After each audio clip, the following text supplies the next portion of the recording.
Saka telefoni Madvaya njini Divenda mangoma Pandofona baby ndati davira Don't penye wacha kodifira Midzi Osirichi Saka telefoni Pandofona baby ndati davira Don't penye wacha kodifira Saka telefoni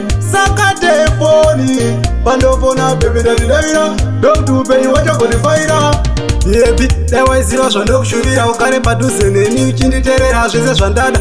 Ini ndorisiva zvaunorequesta, ini nichideliver love isiri yekumanikidza. Ingava ndege nengoma ndichakukwidza ndichikupfekesa mbatya dzinokufita. Paunopinda tonaziva nokutarisa.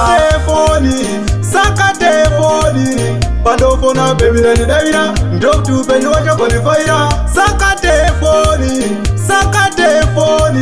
Pandofona baby ndandidavira ndokuti upenyu wachokondifaira.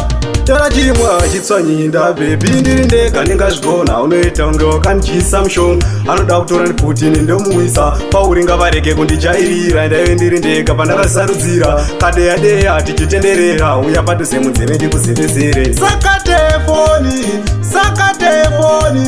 Pandofona baby ndandidavira ndokuti upenyu wachokondifaira. Saka telefoni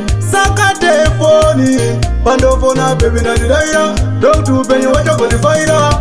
Yebi, daiwaiziva zvandokushuvira ugare padhuze neni uchinditeerera zvese zvandada. Ini ndorisiva zvaunorequesta, ini nichideliver love isiri yekumanikidza. Ingava ndege nengoma ndichakukwidza ndichikupfekesa mbatya dzinokufita. Paunopinda tonaziva nokutarisa.